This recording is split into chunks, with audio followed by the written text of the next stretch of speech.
Welcome to the Burgundy and Gold Knuckleheads podcast. As always, getting ready for week 2. It's my main man, Reggie. What's going on, Reg? What up, Doe?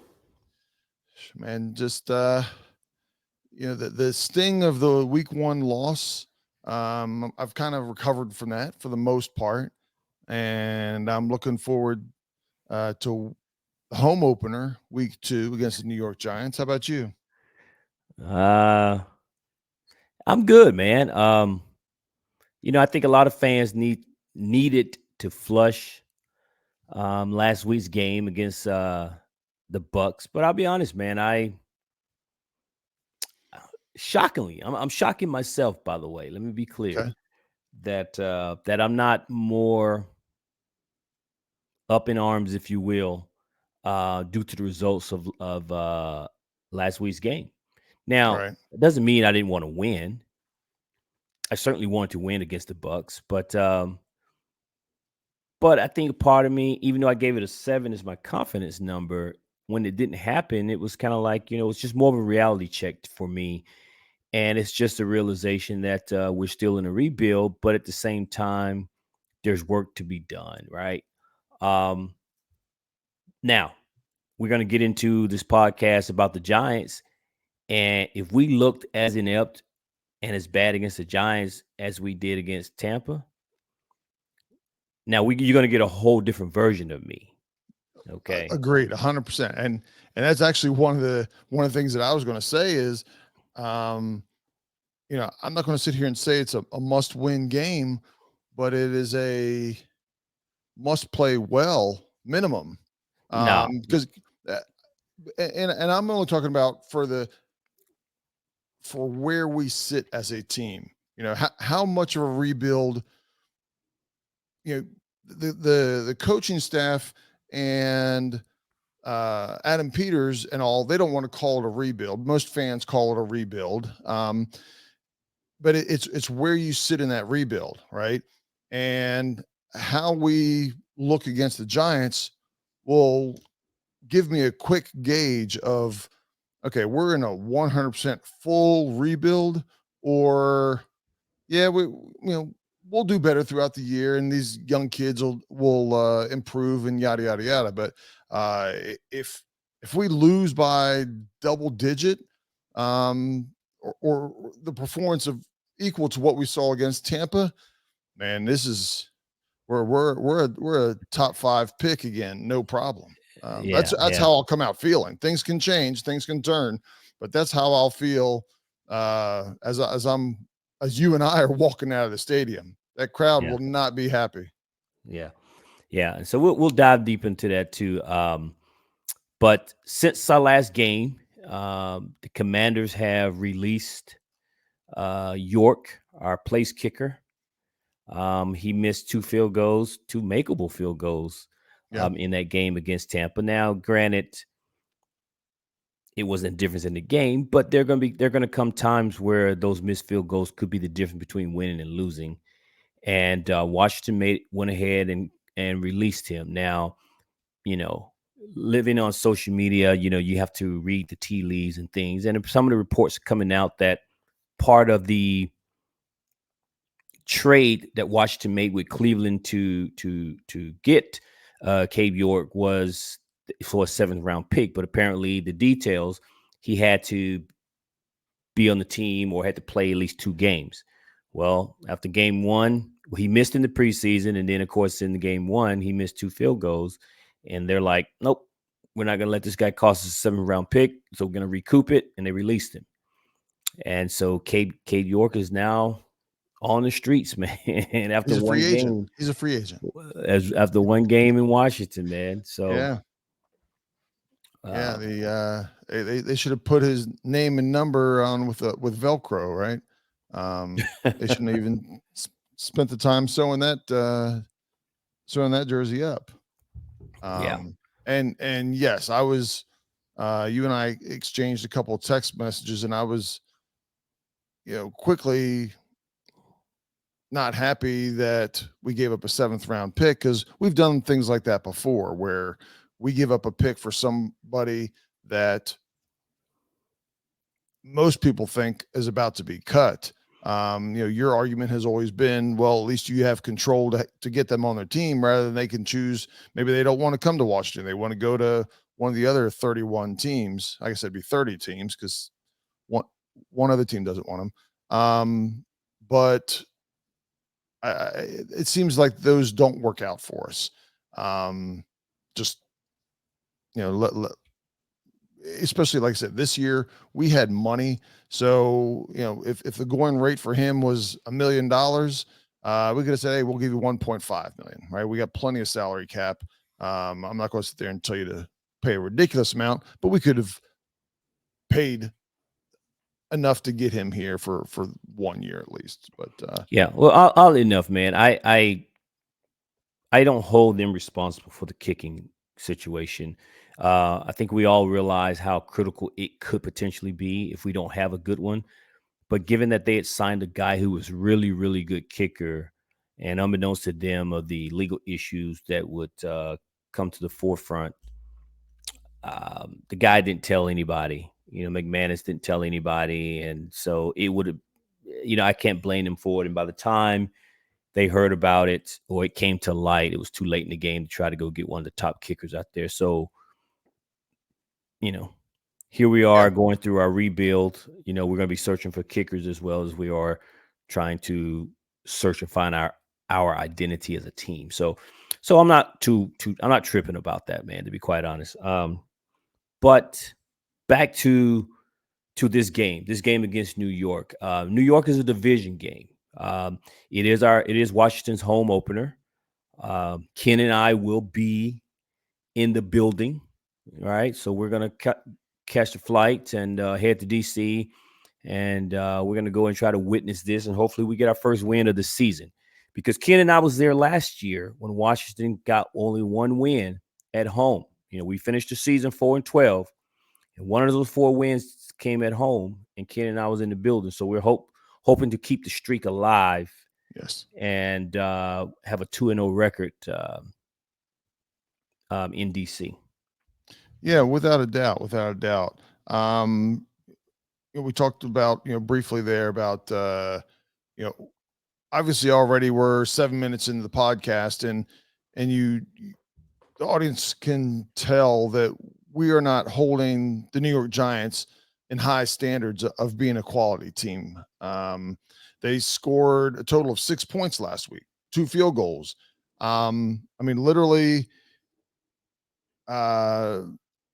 the opening drive of the second half, Minnesota scored a touchdown and the game was over. Right. At that point, it was 21-3. The game was over. Giants weren't moving the ball. Any hope that they had at 14-3, we'll come back and we'll hold them and then we'll score. And it's a 4-point game, yada, yada. They scored like 2.5 minutes and the game was over. So just for a few numbers, Daniel Jones and Jayden Daniels basically had the same amount of yards, but he had 42 pass attempts, almost double pass attempts that Jayden Daniels had. He was 22 for 42. You're one pass away from being 50% completion percentage. That's horrible in the NFL. He had I believe the second lowest QBR at 16.2. Jayden Daniels was right in the middle of the pack week 1 at 41.5. So middle of the pack is mid 40s, low to mid 40s, and Daniel Jones was at 16.5. The running game, they only had 84 yards rushing total as a team. And we all know that Jayden Daniels had 88 yards himself. So their offense was sputtering, is being kind. And it is what it is. But when you play a bad team, you got to treat them like they're a bad team. You can't make mistakes and do things to make them a better team than what they are. I I don't recall. I'm trying to think of last year. There was a couple games this early in the season last year that we kind of we're like, oh, this is a gauge, right? This is a bad team. We're a bad team. Let's see how it's going to be. And we were on the losing end of that. We can only hope that we're not repeating that like we did last year. Well, Ken, listen, it's taken a long time, man, but I have learned my lesson. Okay. I don't believe it. Go ahead. Not when it comes to this team. You learn a lot of life lessons, but when it comes to this team, your heart is heavy, Reggie. I've been around you many years now. Hang on. I didn't say I learned all the lessons. I didn't say I learned all the lessons. I said I've learned my lesson. And one of those things is I'm not ready to put this team too high and above what my heart wants them to be. All right. They're gonna tell me who they are. And if you're going back to the Tampa game, we're not very good and we're a ways away. Right. But at the same time, I'm also not going to overlook the New York Giants, because the New York Giants, for whatever reason, regardless of how bad Washington is, or regardless of how bad the Giants are, every time we play them, we're worse. Right. We're worse than the Giants. And since Daniel Jones has been in the league, he has a 5-1-1 record against Washington. So despite how terrible he is viewed around the league. When he plays us, he's Hall of Fame material. So I'm not going to put this team above the Giants, but I'm also not willing to sit here and pretend that the Giants are so bad that there's no way we can lose this game on Sunday, because I've seen it. I've witnessed it. So as I said, I've learned my lesson. So I'm hopeful. This is a must-win game for Washington. It's not a must-win from a big picture, long-term, but in the short term, it is a must-win. Because let me tell you, between the press conferences with Adam Peters when he was with Josh Harris, and between the press conferences with Dan Quinn when Adam Peters hired him, all of the off-season workouts, OTAs, and training camp, and all the things that they told us how this team was going to be, we drunk all the Kool-Aid. We turned the bottle up, got every sip. And you told us this team is going to play hard. We're going to let people know who we are, right? The motto was anybody, anytime, any place. We ate it all, and we drunk all of that. And then in week 1, albeit you lost to a team that made the playoffs last year, the team didn't look like none of that. Even in a losing effort, the team didn't look like it was ready for any of the stuff that you've been preaching since you guys all got here. So when you play the Giants on Sunday, you told me, and I believed you. So damn it, you better be everything that you told me, because if we're not rebuilding, we're recalibrating, then damn it, you better be better than the Giants on Sunday. I'm not going to sit here and say you're going to beat Cleveland, you're going to beat Baltimore, you're going to beat – you damn better beat the Giants on Sunday, because one thing this fan base has been waiting for is wondering how we continually lose to the New York Giants. We talk about how bad they are, and yet whenever we play them, we always seem to look worse. So for me, this is a must-win game. Thank you. I don't disagree. I'm going to make at least one of our listeners cringe right now. Okay. Because if we continue to not play well, and you start looking at next year's draft and next year's free agency, as of this moment, 2025 NFL draft, Washington is picking number 2. Right. Okay. You're looking at the draft. I don't want to talk about that anymore. The whole rest of the season, hopefully we get some wins and we're not worried about that.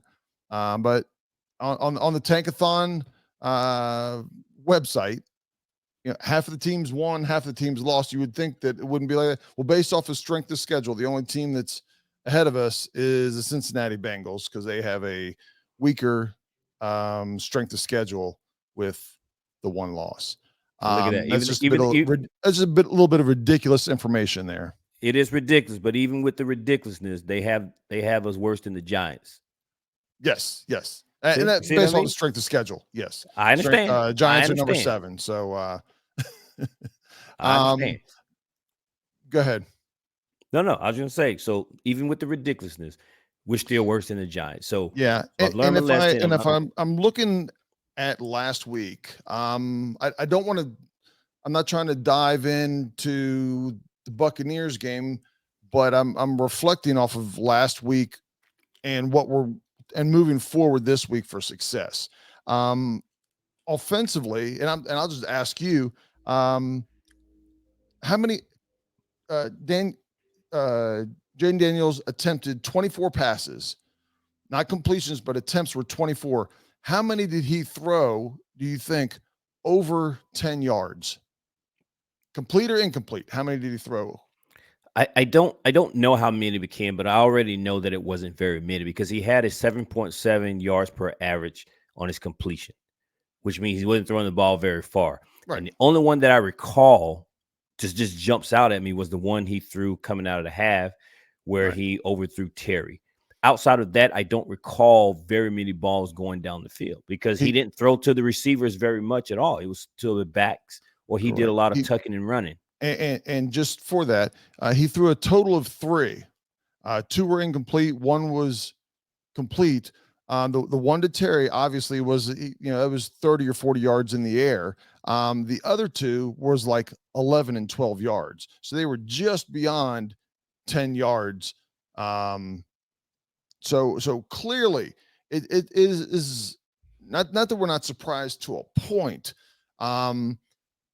But you can't play an entire game of where your linebackers and safeties and cornerbacks, basically all 11 defensive players, are all within 10 yards of the line of scrimmage, right? That is not you're not going to have consistent success like that. They what was it? 8 of the passes, it's basically a third of the passes were basically screens. They were prior to the line of scrimmage, right? Where they little dump passes out in the flat, whatever it was. 8 of them, a third of the passes he didn't even throw past the line of scrimmage. Again, I don't have a problem with that to a point because to me, those are almost like long runs, wide runs to the wide receivers or running backs as opposed to an actual handoff. But you got to get the ball downfield. Another thing that kind of stood out to me was, besides Jayden Daniels, B-Rob was the leading rusher, right? Not a real successful game, but when you look at it, it wasn't that bad. There was only he had 12 carries, I believe it was. He only had 1 that he didn't make it to the line of scrimmage. It was a loss of yard and a half, but everything else was positive yards. Unfortunately, a lot of them were for 1 and 2 yards, 3 yards, and not enough 5, 7, 12-yard runs. And so I think the running game could have gotten better. Washington seemed like they had more of a struggle just getting into a rhythm. And they weren't in a rhythm. And every time they were not in a rhythm, Jayden Daniels was taking off and saving that first down, right? Saving it to pick up that first down. So considering Kingsbury is known to be more of a dynamic offensive mind, what was put on the field, not necessarily what the game plan was, but was put on the field was a very vanilla game plan. I know it's week 1, you got a rookie quarterback. A lot of that you're not going to get ultra dynamic and everything, but man, it was bare bare vanilla. Yeah, there was no Yeah. sprinkles, no chocolate syrup. There was nothing on that. Just one scoop of vanilla ice cream. You All know, right. I'm gonna say it looked like vanilla ice cream, but it quite wasn't. Checking around on some social media and people who do a lot of breakdown of film, including the professionals, they talked about how Jaden actually left some plays on the field. They talked about how also that the I think Jaden had one sack, but they said based on the play of the offensive line, if it wasn't for his ability and his mobility to escape the pocket, that there probably would have been 5 or 6 sacks in that game by Tampa. It was just his ability to get out, which ultimately led to some of the runs and saving the first downs that you just mentioned. right? So Jaden's ability allowed the offensive line to not have to get a recorded sack. So I say all of that to say that the offensive line didn't play very well, whether it was the run block or pass block, to Sure. allow some development of pass or plays down the field. So when we're watching the game, it looked like he was tucking and running a lot because he was. But going back and looking at the film, it was a situation where he was getting some pressure. And there were times where there were some guys open after he broke containment that he didn't see. And they said experience will come with all of that, and he will continue. I'm sure that was part of their film study this week as well. But there were some plays he left on the field as a result of it. That being the case, I think the Giants is a different defense that they're going to face this week. Although they have a very formidable defense. With obviously they signed the high price free agent Brian Burns from Carolina to $150 million contract, 5-year, $150 million. That's a lot. $30 million a year is a lot for a DN. Right. And yet they played Minnesota last week, and I think collectively they got one sack. I think it was. I had the numbers up here. Let me see if I got it. Yeah, one sack for 7 yards. Sam Darnold was sacked one time, and so this is all while Darnold's not a super mobile quarterback. not a very mobile I'm just adding quarterback. that in there, but go ahead. Yeah, and yet they got Dexter Lawrence, Pro Bowler. They got Brian Burns, the big high price, and then of course they have Kayvon Thibodeau, and they're supposed to be pretty good on the defensive side of the ball, and yet they didn't really dominate a Minnesota Viking team. So we'll see. We'll see how that works out here. But our offensive line is going to have to still play a little bit better. Right. I posted on Twitter. I said, convince me why Brandon Coleman shouldn't be our starting left tackle and Cornelius Lucas our starting right tackle. Right. And nobody could convince me that shouldn't be the case. So I don't know what the deal is, but I'm hoping that they play a little bit better. As I mentioned to you last time, these guys hadn't played together, man. It's unfortunate with the new collective bargaining and teams afraid to get their guys hurt in preseason, which I fully understand. But when you're a team that has not gelled and had a lot of reps together, man, you got to somehow figure out and get the reps. And seeing it for the first time in week 1 for any team that's rebuilding, you're going to look bad, I think, in the first few weeks. But I hope they can get this together and turn this around sooner than later for sure. Yeah, I mean, I'm going to be interested because, I mean, to your point of because of the limited practice and everything, I'm curious, if you could put all the coaches on, hook them up to lie detectors, and did they think that we were better, worse, or about the same of what we performed the other day? I would think that they probably thought we were a little bit better. Across the, I mean, you tend to be a positive thinking person as a coach, but based off of, and so if they thought we were better and you game plan based off of a certain level of talent that you thought you have, and now all of a sudden there's a little bit of a reality check. And granted, it's one game, but after a game or two, I mean, hopefully after one game, the coaches look at the tape and go, well, this guy isn't quite as good offensively, defensively, isn't quite as good. And so we need to help this guy. We need to protect over on this side, whether it's a chip, offensively, whether it's lining up a tight end over there. Defensively, do we need to move linebackers out a little bit wider, a little bit deeper, run a nickel a little bit more? What do we need to do to make adjustments from the first game? And it's a different offensive scheme, different defensive scheme that we're playing, but you start to get a gauge on your own players that maybe it's hard to do that in training camp and preseason games where a lot of the starters don't even play, to your point. Yeah. But yeah, that's a great point. But I go back to what I said on my rant a few minutes ago. They have to win this game, Ken. They have to win this game. Yeah. Defensively, Washington has to play better. We need to do what they can do. I don't know, again, what our defense is ultimately going to look like. But all of our high-priced guys were I don't want to say irrelevant because they weren't irrelevant, but we certainly didn't feel them in the game.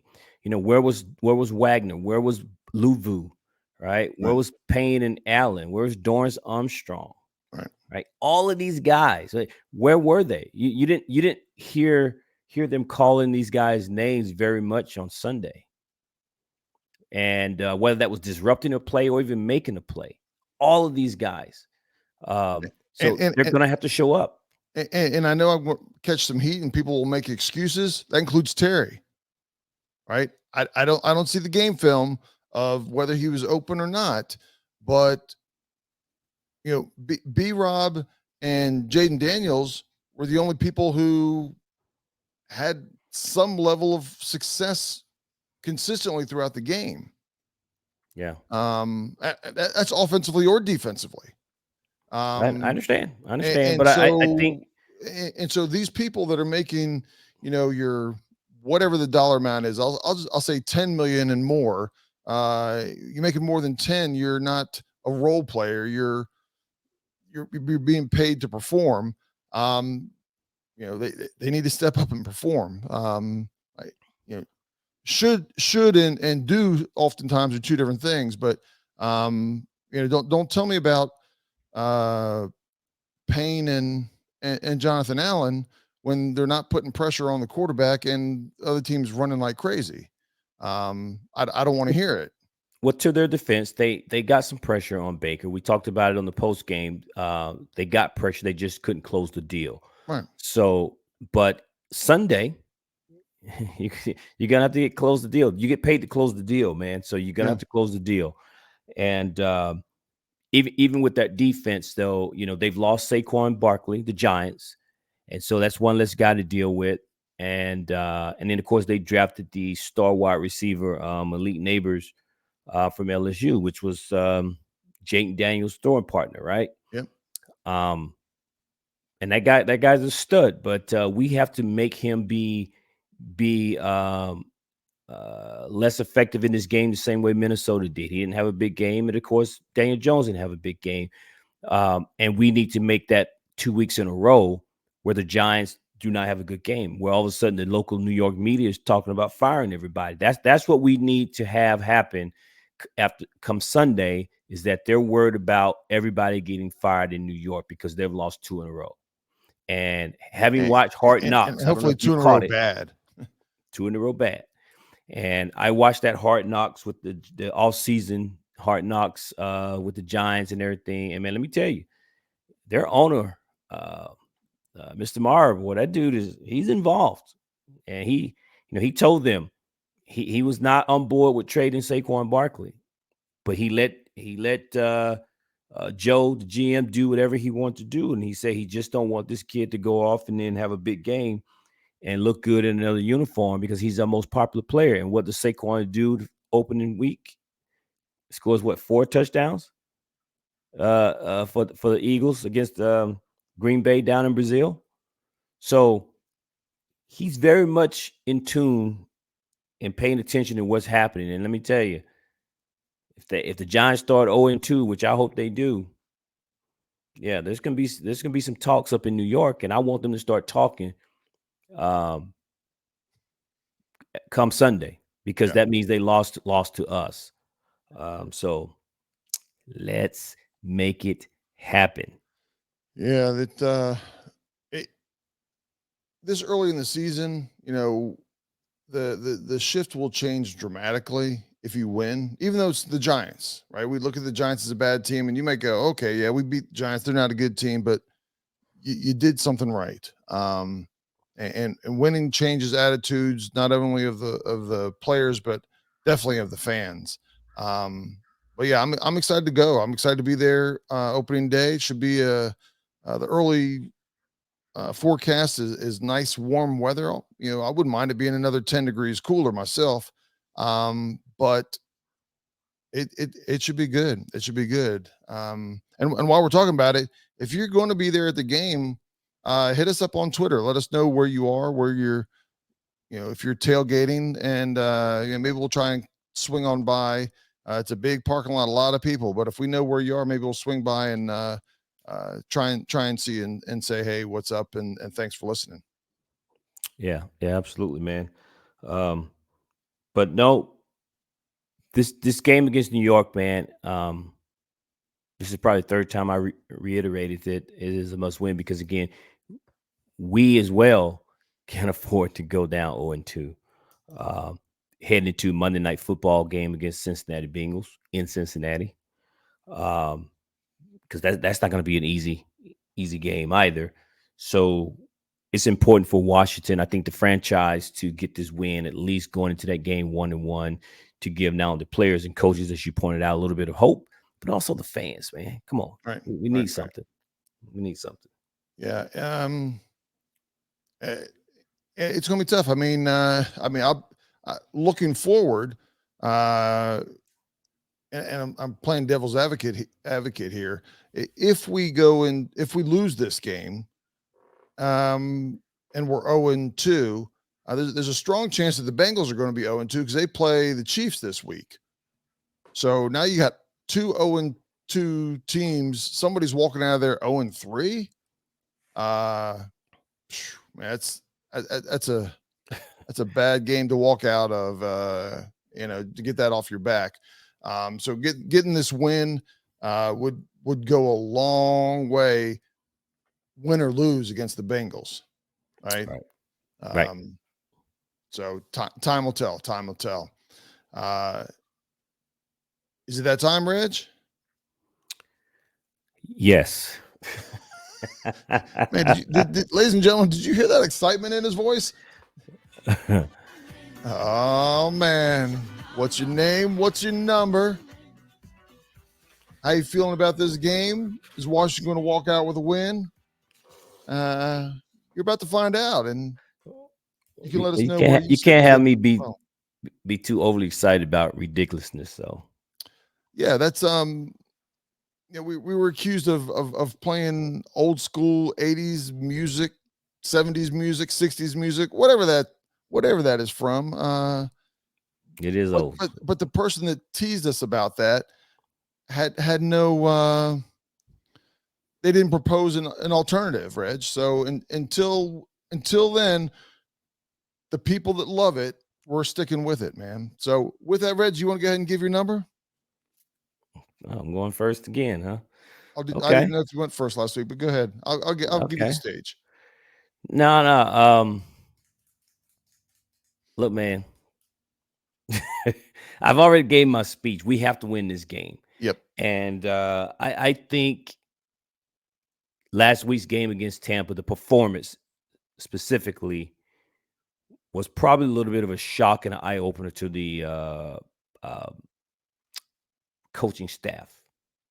And I was listening to another podcast, and Lake Lewis, friend of the show, Yep. Mr. Lake Lewis, was on another podcast, and he mentioned that Adam Peters was down in the tunnel just as the game was ending, as the players were coming off the field, and Lake said Adam Peters was hot. He said, Mr. Quiet, mild-mannered Adam Peters that we've all gotten to know, he said Adam was hot.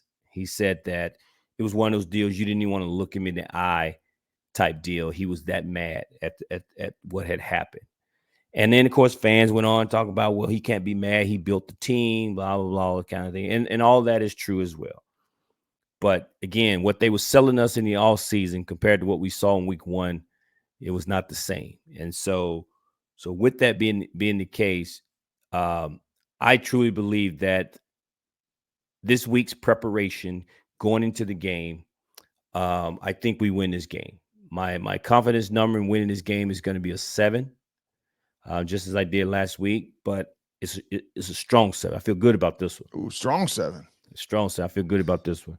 Okay. And I think if there's not a whole lot of keys to this, man. I think the Giants is just a terrible team. I think on paper we're a better team, and if we show up and just do what we're supposed to do and what we've been doing all off season, then we should win this game. Again, I mentioned earlier that Saquon Barkley's not there, and of course they have Malik Neighbors. But if we contain Daniel Jones and get some pressure on him and let our front do what they're going to do, then I think it'll be enough to stymie their offense and make them look pretty inept. And I think we win this game. And I'm not gonna make no bold prediction here, man, and proclaim something here. But man, if we lose this game against the Giants, I would be extremely shocked. I'm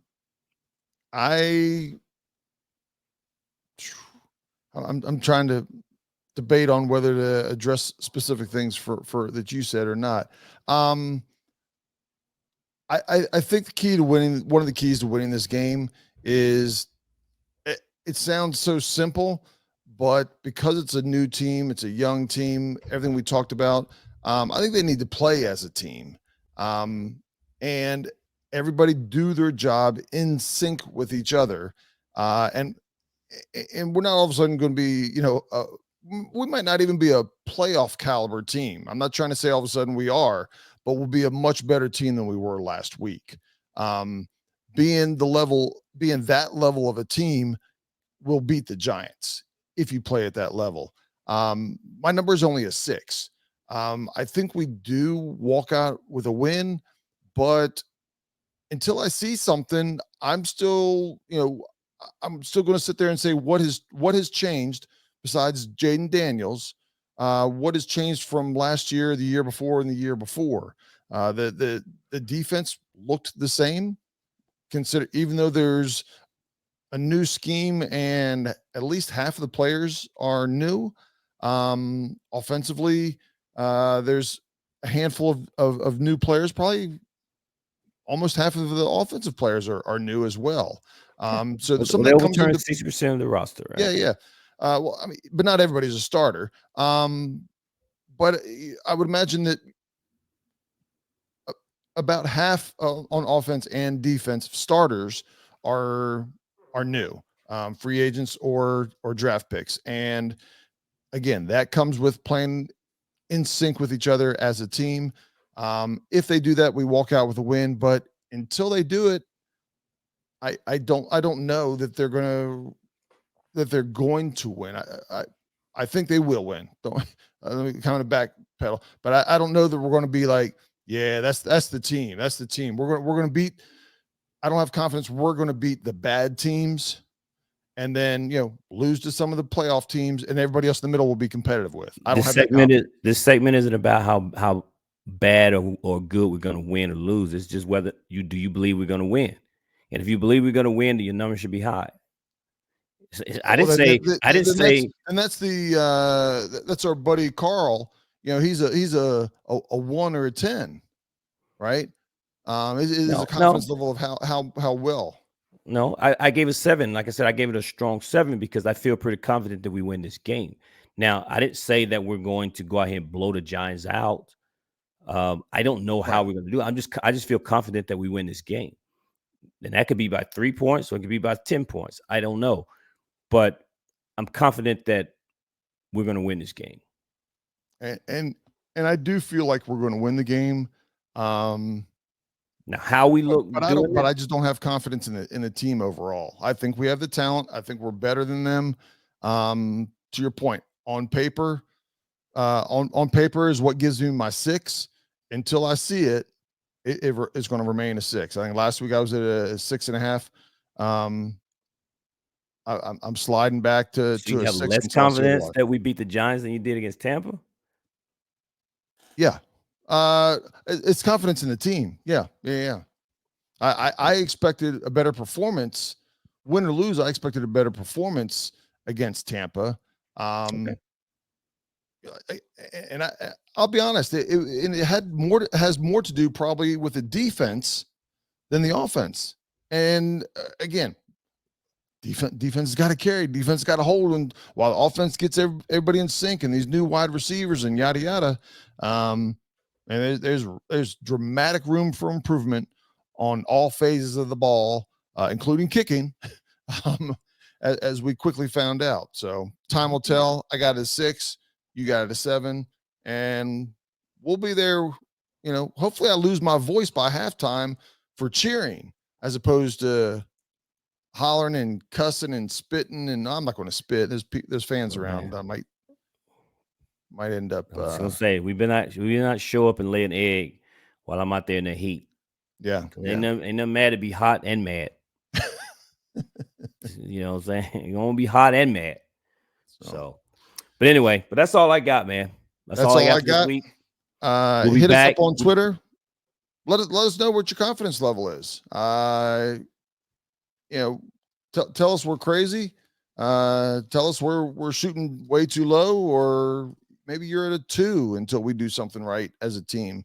But hit us up on Twitter and let us know. But until then, peace out, knuckleheads. Peace out.